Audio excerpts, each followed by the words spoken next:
Welcome to Yesterday, Today, Tomorrow. My name is Mariana Cordier, and I'm your host. The Delta variant has made it to the shores of the United States and to many states, and it's gaining some momentum. My guest today will explain what is the Delta variant and what you need to know. My guests today are Sonia Bruton. She's the Chief Executive Officer and President of CCI. And we also have Commander retired Stephen Blackwell. He is with EHA Consulting Group and has been on the show in the past to talk about COVID and the pandemic. So I'd like to welcome you both to the show. And I'll start with Sonia because one of the questions that I have had people ask me is, if I'm vaccinated, should I be getting tested if I don't feel well? Great question.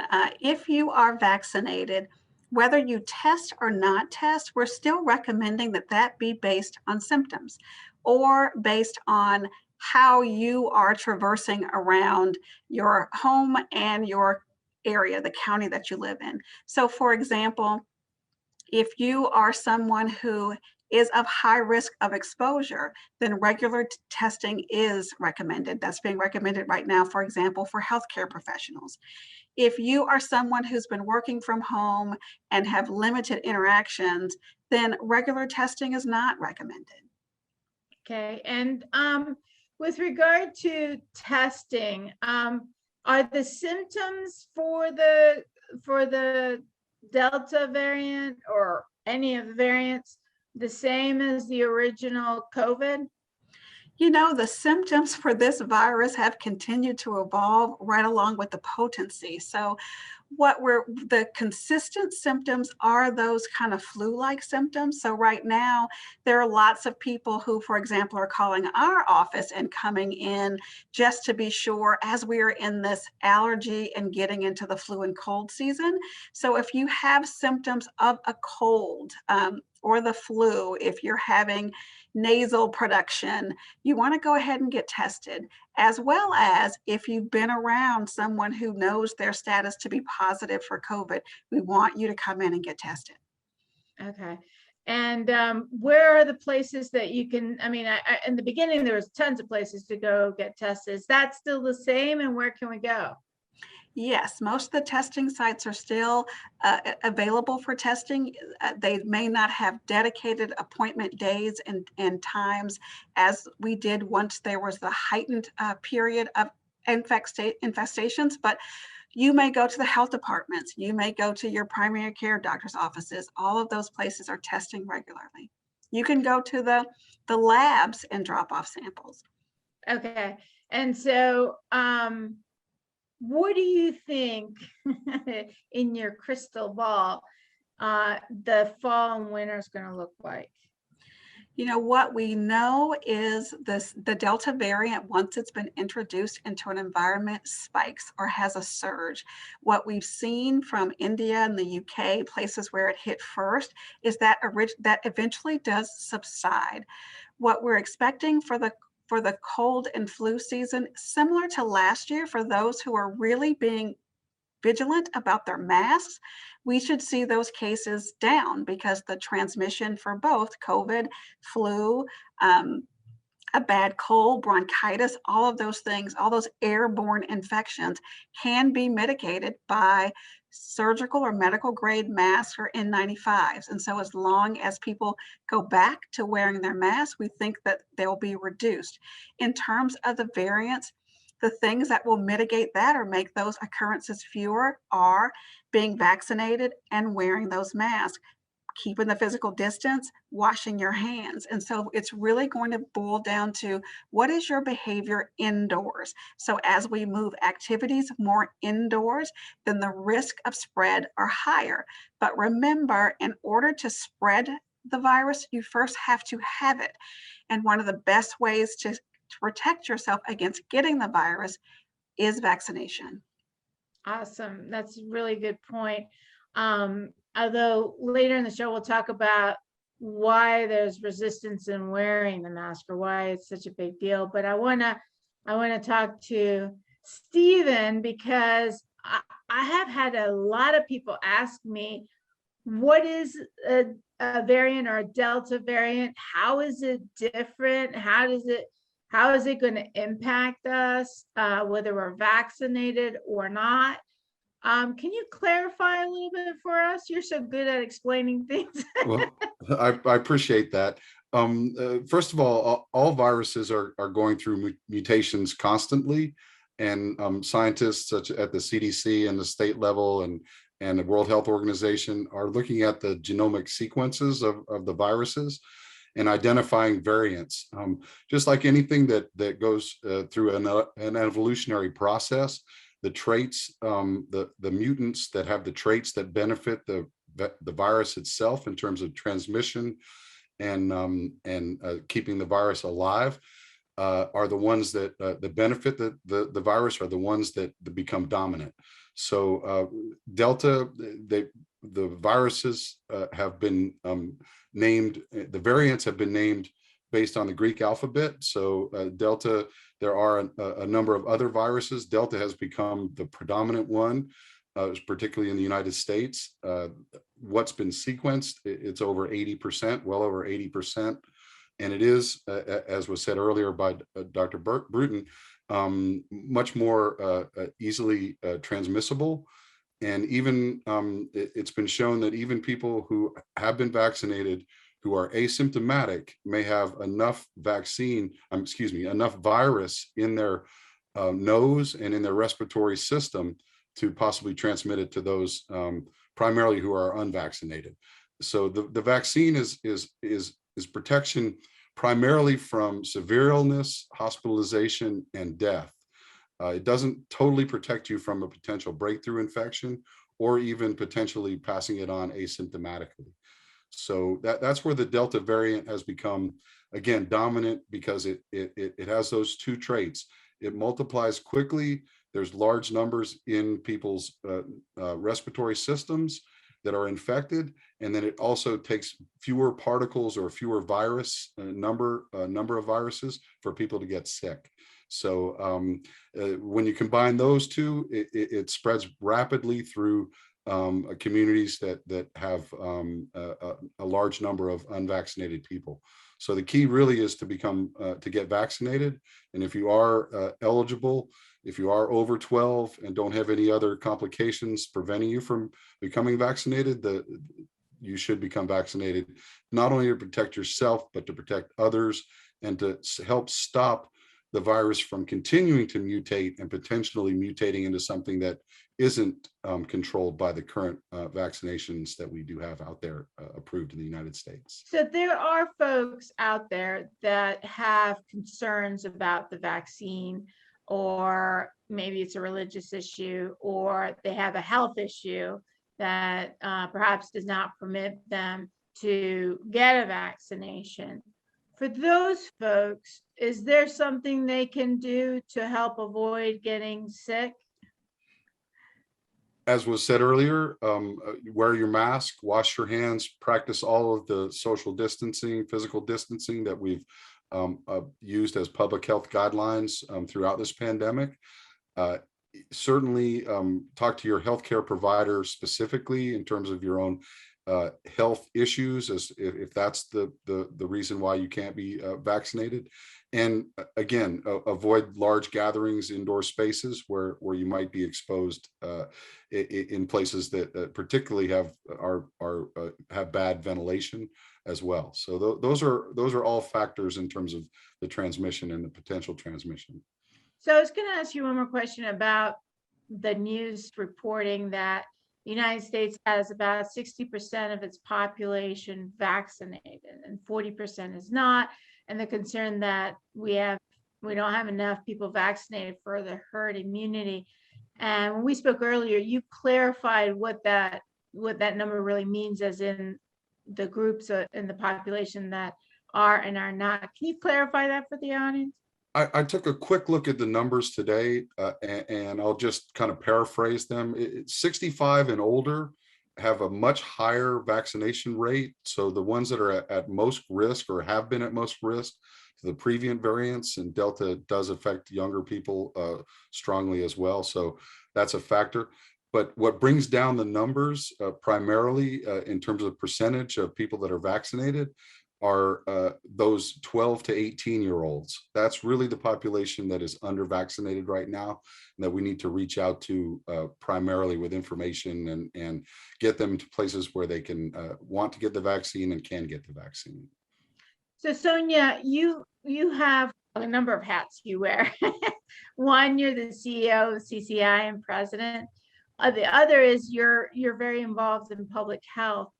What has been your observation with dealing with not just staff, but patients and members in the community about their reluctance or concern about vaccinating their kids 12 and to 18?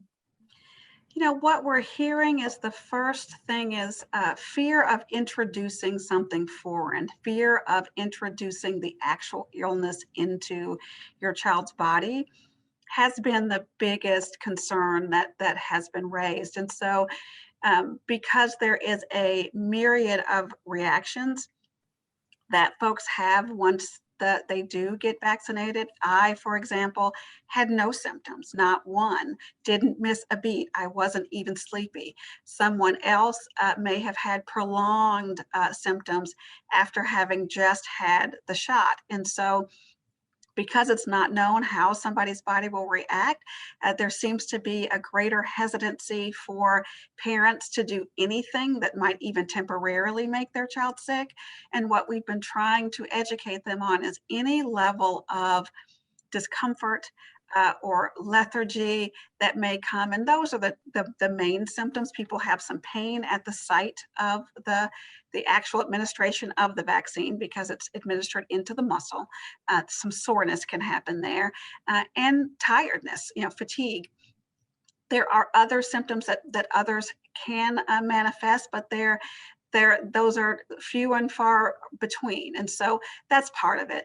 The other is there are those who are waiting for the approval of the vaccine to upgrade from approved in emergency situation to actually fully approved by the FDA. There are those who think to have any threshold that's less than that is irresponsible as a parent. So those are the two main things that I'm hearing. What about the approval by the FDA of the vaccine? When would that an estimate occur? Because I'm sure there's no fixed date now, but what is the timing that they're thinking that might occur? This thing has been evolving on all spectrums, including the process of that full approval. And I haven't seen an exact prediction or timeline. We've all been expecting kind of any day now. What we have been hearing and what we have been seeing with this vaccine is it's outperforming many of the vaccines and the vaccines that we've had up until now. So the expectation is that approval will come. The things that are holding it up and the things that will dictate that this is exactly the day, I'm not aware of. Right. It is a bit of a bureaucratic process. The FDA, the Food and Drug Administration, will tell you that the data will drive the process, as CDC says as well. And so they're waiting to make sure that they have all the data in the right places, and the manufacturers themselves actually have to put in for formal approval. To go beyond just the EUA, which is the emergency use authorization. So emergency use authorization is approval for use in the pandemic. So they are approved, but I certainly understand that full approval has a more of a, to go old school, good housekeeping seal of approval that may convince people to move forward with vaccination. So FDA is working towards that, and hopefully will arrive at that soon for at least for the two Moderna and Pfizer mRNA vaccines that are out there. So Steve, what about the challenges that public health officers and administrators have with relying on the public wearing its masks, or, you know, kind of self reporting, or self what is the word I'm looking for? Policing themselves and wearing masks. Why is that for the United States such a struggle? That's a very good question, and one I'm really not prepared completely to answer, I'm sure. It basically, again, I always go back to the science, and you know, good communication from trusted sources, providing the information as we know it today. You know, as we sit here today, the first week in August of 2021, we know certain things, but as you alluded to earlier, looking into the crystal ball, we do not know exactly where we're headed completely. So listen to trusted sources, talk to your healthcare provider, look at local public health websites, look at government websites such as CDC, Center for Disease Control and Prevention, FDA, Food and Drug Administration, and also websites from academic sources. Johns Hopkins has an excellent website that has a ton of data and a ton of advice and specific information for people that are interested in really doing their own research, if that's what they want to do. The data is available. Sonia, what do you think about the struggles with masks? I know you have all the clinics of CCI, so I'm sure you've got patients who are like, I don't want to wear a mask, and I'm sure the employees are tired of wearing their masks. What do you say when this comes up? Well, you know, it's interesting, Mariana, because you also know that I'm a student of human behavior. And so I've watched this very closely. And, you know, a lot of it initially is discomfort. It is uncomfortable wearing a mask. It can restrict your breathing a little bit. It can, having something that is affixed to your face and feeling it against your skin. For some people, it does increase acne and other irritations to their skin. And so the first thing is, especially in this country, we're not used to being uncomfortable in any way. People are in the business over and over of taking away discomfort. And now we're saying, put it on. But what I can tell you is that for those who do, you get used to it. You know, for those of us who've been wearing them every day, I don't even feel it anymore. Many people have found the benefits of a mask. You can have whatever reaction you'd like to have. The other person on the other side doesn't know what that reaction is, while also protecting yourself. What we say is that it is the ultimate form of protection. It's something that you can do for yourself and for others. It's the best way for you to protect yourself and to others, especially based on the thickness of those masks. When you go from cloth to surgical to N95, the thickness increases, and so does your protection. So we talk about the things that it does relieve you from, how many bacteria and germs that you are getting away from the sensitive parts of your body, the mouth, the nose, by having on a mask. And those things are helping a little bit, but more than anything, we just say, with time, you'll get used to it and it will become second nature. I have to admit that I have struggled with allergies and sinus infections for most of my adult life. And I've had, on average, 3 or 4 serious sinus infections a year. And last year, because I was wearing a mask, indoor and outdoor, you know, except for when I was home, I didn't have a single sinus infection the entire year. I mean, for me, that was epic. And it really drove home for me personally how effective. I mean, my masks were not an N95 or a surgical mask because you didn't find them anywhere. But the fact that I was wearing a mask and the social distancing, it definitely had an impact. I mean, I think it could almost revolutionize the flu season because, you know, forget about COVID for a second. You know, we always struggle with the flu every year. And so that raises another question that I have for you guys. If you each can take a stab at it. Does it affect, or does it matter, the flu vaccine in conjunction with the COVID vaccine, or should people still get the flu vaccine with flu season right around the corner? Flu vaccines are recommended every year for the vulnerable populations, for those that adults. and those that can get it. The flu vaccine changes every year based on what the flu virus is seen to be most dominant coming into the flu season in North America, and it's highly recommended to get the flu vaccine as well as vaccination for COVID. Would you agree, Sonia, Dr.? what do you say? I would concur, and I would also say that, we have just not reached the stage in this country where we have one vaccine that protects against everything. There will continue to need to be various vaccinations for various conditions. And so flu is definitely one of them. We are gearing up to start offering the flu vaccine at the end of this month, no later than the beginning of next month. And even with your mask, we're strongly encouraging and actually put as part of the treatment plan for our patients to get vaccinated with both COVID and with flu.